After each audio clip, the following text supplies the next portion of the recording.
pergi sekolah. Cepat sikit, dah lambat. Nanti terlambat pergi sekolah tu. Ya, Mak. Sekejap. Dah lambat dah ni. Sekejap, Mak.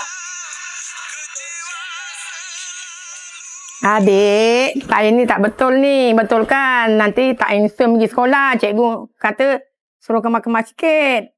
Adik, pergi sekolah belajar pandai-pandai. Nanti kalau dah besar, dah pandai, boleh jadi cikgu, boleh jadi polis, boleh jadi askar, ataupun boleh bagi kereta baru, boleh kereta besar-besar beli kereta. Ya, Mak. Isyam dengar. Nanti Isyam dah kerja betul-betul, dah ada kereta besar, dah ada rumah besar.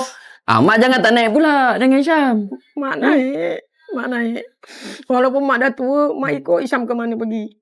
Dah lama, tak payahlah sedih-sedih. Isyam nak pergi STPM ni, dah lambat. Mak. Tak apa. Mak ni dah cantik-cantik, tak maulah sedih-sedih. Kita selfie dulu, Mak. Okey, jom. 1, 2, 3. Mak. Isyam rindu Mak. Isyam rindu sangat-sangat. Mak ingat tak dulu Mak selalu pesan kat Isyam suruh belajar rajin-rajin. Belajar rajin-rajin, dapat gaji besar, pakai kereta besar. Mak tak pernah lupa Isyam. Allazi biyadihi malakutu kulli syai'in wa ilaihi turja'un.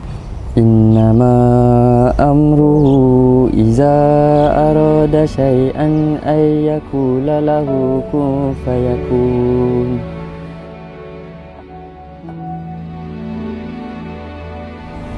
Sadaqallahul azim.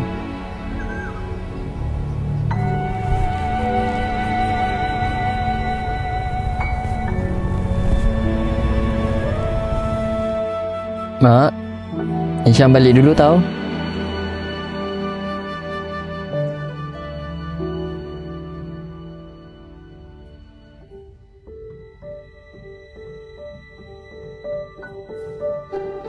Mak, Isyam dah beli kereta besar. Mak dah janji nak naik kan? Walaupun Mak tak sempat naik, Mak tetap ada beli Isyam bawa kereta besar ni. Selamat hari ibu, Mak. Isyam sayang